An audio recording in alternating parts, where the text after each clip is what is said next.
ನಮಃ.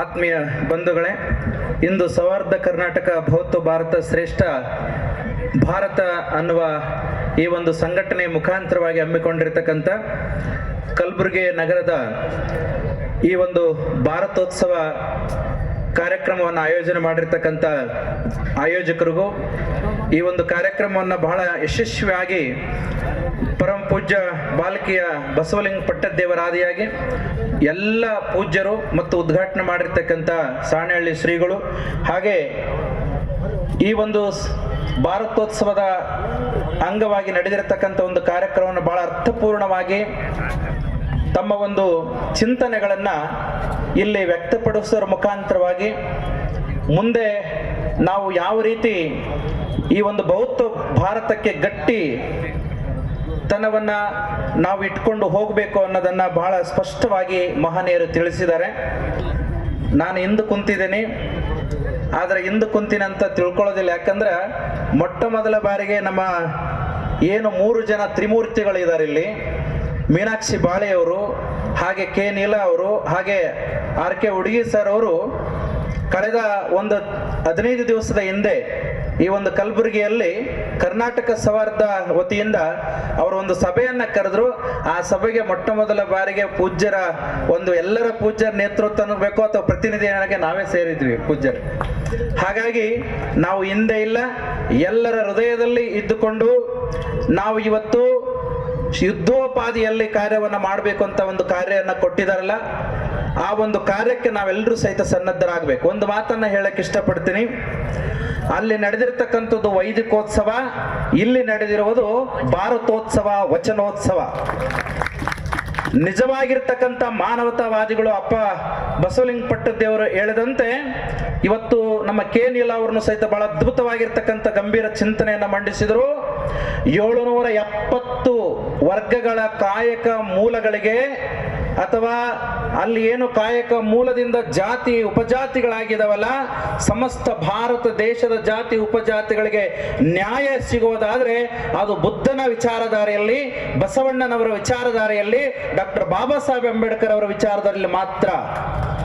ಅಲ್ಲಿ ಕೇವಲ ವೈದಿಕೋತ್ಸವದಲ್ಲಿ ಒಬ್ಬ ಬ್ರಾಹ್ಮಣ ಪಂಡಿತರನ್ನ ಅಥವಾ ಒಂದು ಜಾತಿಯನ್ನ ಉಳಿಸೋದಕ್ಕೋಸ್ಕರವಾಗಿ ಉಳಿದವರೆಲ್ಲರನ್ನ ಹರಕೆಯ ಕುರಿ ಮಾಡಿದ್ರೆ, ಇಲ್ಲಿ ಎಲ್ಲರನ್ನ ಉಳಿಸೋದಕ್ಕೋಸ್ಕರವಾಗಿ ಸ್ವತಂತ್ರ ಭಾರತದಲ್ಲಿ ತಮ್ಮ ಜೀವನವನ್ನು ಶ್ರೀಗಂಧದಂತೆ ಸವಿಸ್ತಕ್ಕಂಥದ್ದು ಅಂದಿನಿಂದ ಇಲ್ಲಿವರೆಗೆ ಸೌಹಾರ್ದ ಕರ್ನಾಟಕದವರೆಗೆ ನಡೆದಿರತಕ್ಕಂಥ ಒಂದು ಇಂಥ ಪರಮ ಪೂಜ್ಯರ ವೈಚಾರಿಕ ಚಿಂತನೆಗಳು ಮತ್ತು ನಿಮ್ಮಂತ ಪ್ರಗತಿಪರ ಚಿಂತನೆಗಾರರ ಒಂದು ವಿಚಾರದೊಳಗೆ ಅನ್ನೋದನ್ನ ನಾವು ಸರಿಯಾಗಿ ಅರ್ಥ ಮಾಡ್ಕೊಳ್ಬೇಕು.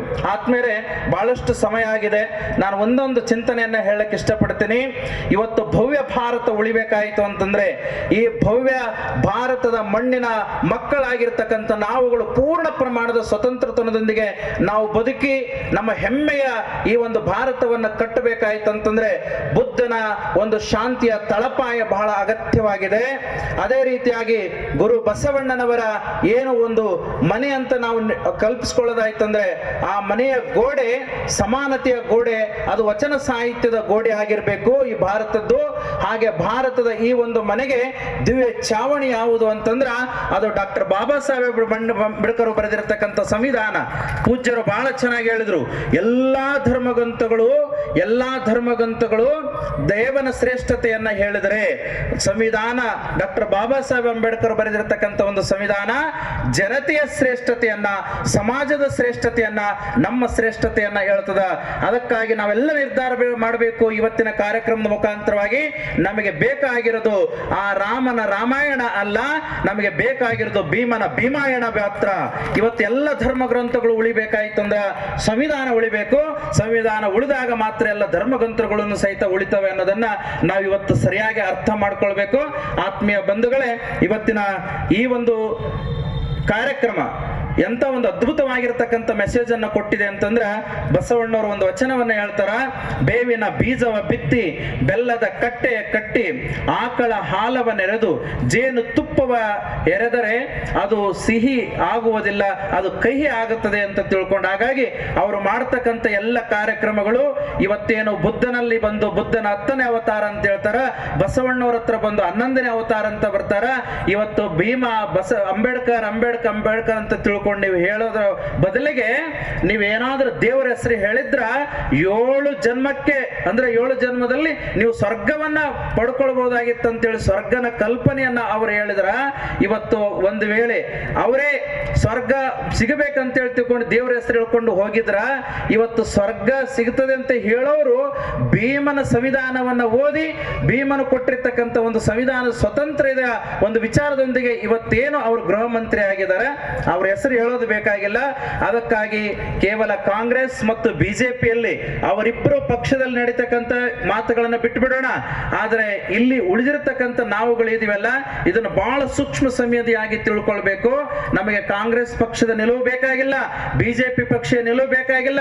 ನಮ್ಮ ನಿಜವಾಗಿರ್ತಕ್ಕಂಥ ನಿಲುವು ಏನಂದ್ರ ಬಸವಣ್ಣನವರ ವಚನ ಸಾಹಿತ್ಯದ ನಿಲುವು, ಬುದ್ಧನ ಶಾಂತಿ ಮಂತ್ರದ ನಿಲುವು, ಬಾಬಾ ಸಾಹೇಬ್ ಸಂವಿಧಾನದ ನಿಲುವಿನೊಂದಿಗೆ ಇವತ್ತು ಡಾಕ್ಟರ್ ಬಾಬಾ ಅಂಬೇಡ್ಕರ್ ಅವರು, ಬಸವಣ್ಣನವರು ಮತ್ತು ಬುದ್ಧ ಇವತ್ತು ಭವ್ಯ ಭಾರತದ ಹೆಣ್ಣು ಮಕ್ಕಳ ಸ್ವತಂತ್ರತೆಯನ್ನ, ಇವತ್ತು ಭವ್ಯ ಭಾರತದ ಈ ಒಂದು ಸ್ವತಂತ್ರದ ದಲಿತರನ್ನ, ಈ ಭವ್ಯ ಭಾರತದ ಏನು ನಿಮ್ನ ವರ್ಗದವರಿಗೆ ಏನಾದ್ರೂ ನ್ಯಾಯ ದೊರಕಿಸಿಕೊಡ್ಬೇಕಾಯ್ತಂದ್ರೆ ಅದು ಸಂವಿಧಾನದಿಂದ ಮಾತ್ರ, ವಚನ ಸಾಹಿತ್ಯದಿಂದ ಮಾತ್ರ. ಹಾಗಾಗಿ ಇವತ್ತು ಅದರ ಉಳಿವಿಗಾಗಿ, ಸಂವಿಧಾನದ ರಕ್ಷಣೆಗಾಗಿ ನಾವೆಲ್ಲರೂ ಸಹಿತ ಕಂಕಣಬದ್ಧರಾಗಿರಬೇಕು ಅಂತಕ್ಕಂಥ ಒಂದು ಬಹುದೊಡ್ಡ ಇಂಟೆನ್ಷನ್, ಉದ್ದೇಶವನ್ನು ಇಟ್ಕೊಂಡು ಇವತ್ತು ಏನು ಕಲ್ಯಾಣ ಕರ್ನಾಟಕದ ಹೆಬ್ಬಾಗಿಲಿನಲ್ಲಿ ನಡೆದಿರತಕ್ಕಂಥ ಈ ಭಾರತೋತ್ಸವ ಕೇವಲ ಈ ಡಿವಿಷನ್ ನಲ್ಲಿ ಅಷ್ಟೇ ಅಲ್ಲದೆ ಕರ್ನಾಟಕದ ನಾನಾ ಮೂಲೆಯಿಂದ, ಭಾರತದ ನಾನಾ ಮೂಲೆಗಳನ್ನು ಸಹಿತ ಇದು ಪ್ರಚಾರ ಆಗಬೇಕು. ಆ ನಿಟ್ಟಿನಲ್ಲಿ ಕೇವಲ ಸ್ವಾಮಿಗಳು ಅಥವಾ ಪ್ರಗತಿಪರ ಚಿಂತಕರು ಇಷ್ಟೇ ಮಾಡಬೇಕಂತಲ್ಲ, ಇವತ್ತೆಲ್ಲ ಯುವಕರು, ಮಹಿಳೆಯರು, ಪ್ರತಿಯೊಂದು ಧರ್ಮದವ್ರನ್ನು ಸಹಿತ ಇದರಲ್ಲ ನಾವೆಲ್ಲರೂ ಸೇರಿಕೊಂಡು ಇದಕ್ಕೆ ಬಲವನ್ನ ತುಂಬೋಣ ಅಂತ ತಿಳ್ಕೊಂಡು ಹೇಳೋದ್ರ ಮುಖಾಂತರವಾಗಿ ಸಂವಾದ ಕರ್ನಾಟಕ ಆಯೋಜಿಸಿರ್ತಕ್ಕಂಥ ಈ ಒಂದು ಕಾರ್ಯಕ್ರಮ ಅಲ್ಲ, ಅವ್ರು ಹೇಳಿದ್ರು ಮೊದಲಿಗೆ ಇದೊಂದು ಮೂಮೆಂಟ್, ಇದೊಂದು ಚಳವಳಿ, ಇದು ಈಗ ಪ್ರಾರಂಭ ಆಗಿದೆ, ಇದು ಪ್ರಾರಂಭದ ಹಂತ. ಇದು ಅವರು 100ನೇ ಶತಮಾನವನ್ನ ಮಾಡ್ಲಿಕ್ಕೋಸ್ಕರವಾಗಿ ಇಲ್ಲಿ ಹೆಬ್ಬಾಗಿಲನ್ನ ಮಾಡ್ಕೊಂಡಿದ್ದಾರೆ. ಅವರ ಹೆಬ್ಬಾಗಿಲನ್ನ ಕದವನ್ನ ಮುರಿದು ನಮ್ಮ ಬಹುತ್ವ ಸಂಸ್ಕೃತದ ಹೂವನ್ನ ನಾವು ತಗೊಂಡು ಆ ಒಂದು ಸೌಧದ ಮೇಲೆ ನಾವು ನಮ್ಮ ಒಂದು ವಿಚಾರಧಾರೆಯನ್ನ ಕಟ್ಟತಕ್ಕಂಥ ಒಂದು ದಿನಮಾನಗಳಲ್ಲಿ ನಾವು ಪ್ರವೇಶ ಮಾಡ್ಬೇಕಂತ ತಿಳ್ಕೊಂಡು ಈ ಮುಖಾಂತರವಾಗಿ ತಿಳಿಸ್ತಾ, ಆತ್ಮೇಲೆ ಬಹಳ ಸಂತೋಷವಾಗಿದೆ. ನಮ್ಮ ಪೂಜ್ಯರು ನಾವು ಬಹಳ ಚರ್ಚೆ ಮಾಡಿದ್ವಿ, ನಮ್ಮ ಪೂಜ್ಯರ ಹೆಸರನ್ನು ಸಹಿತ ಇತ್ತು ಬಸವಲಿಂಗ ಪಟ್ಟದೇವ್ರದು. ನಮಗೆ ಬಹಳ ಕಳವಳ ಆಗ್ಬಿಡುತ್ತೆ, ಯಾಕಂತಂದ್ರೆ ನಾವೆಲ್ಲ ಅದ್ರ ವಿರುದ್ಧವಾಗಿ ಪತ್ರಿಕೆಗಳಲ್ಲಿ ಬರಿತೀವಿ, ಮತ್ತೊಂದು ಏನೇನೋ ಮಾಡ್ತಾ ಇರ್ತೀವಿ. ನಮ್ಮ ಮೇಲೆ ಬಹಳಷ್ಟು ಜನ ಅವರು RSS ದವರು ಟಾರ್ಗೆಟ್ ಮಾಡ್ತಾರೆ. ನಮ್ಮ ಪೂಜ್ಯರೆಲ್ಲ ಅಲ್ಲಿ ಹೋದಾಗ ನಮ್ಮ ಪರಿಸ್ಥಿತಿ ಏನಾಗ್ಬಾರ್ದು ಅಂತ ಬಹಳ ದುಃಖ ಆಗ್ತಿತ್ತು. ಆದ್ರೆ ಪರಮ ಪೂಜ್ಯರು ಈ ವೇದಿಕೆಗೆ ಬಂದಿದ್ದಾರೆ, ಮುಂದೆ ನಾವು ಹೋಗೋದಿಲ್ಲ ಅನ್ನೋದನ್ನು ಸಹಿತ ತೋರಿಸಿಕೊಟ್ಟಿದ್ದಾರೆ. ಅದಕ್ಕೆ ಪರಮ ಪೂಜ್ಯರು ಇವತ್ತೂ ಸಹಿತ ಬೌದ್ಧ ಭಾರತದ ಪರವಾಗಿ ಇರ್ತಾರೆ ಅಂತ ತಿಳ್ಕೊಂಡು ಈ ಮುಖಾಂತರವಾಗಿ ಮೆಸೇಜ್ ಅನ್ನು ಮುಟ್ಟಿಸಿದ್ದಾರೆ. ಅದಕ್ಕೆ ಪೂಜ್ಯರೇ, ನಿಮ್ಮ ಜೊತೆ ನಾವು ಯಾವಾಗ್ಲೂ ಸಹಿತ ಇರುತ್ತೀವಿ ಅಂತ ತಿಳ್ಕೊಂಡು ಹೇಳ್ತಾ, ತಾವು ಸಹಿತ ಇವತ್ತು ಏನು ಮಠಾಧೀಶರ ವೇದಿಕೆ ಅಧ್ಯಕ್ಷರಾಗಿದ್ರಿ, ಇವತ್ತು ನಮ್ಮ ಈ ಸಂಸ್ಕೃತಿಯನ್ನು ಉಳಿಸ್ತಕ್ಕಂಥ ದೊಡ್ಡ ಜವಾಬ್ದಾರಿ ನಿಮ್ಮ ಮೇಲಿದೆ.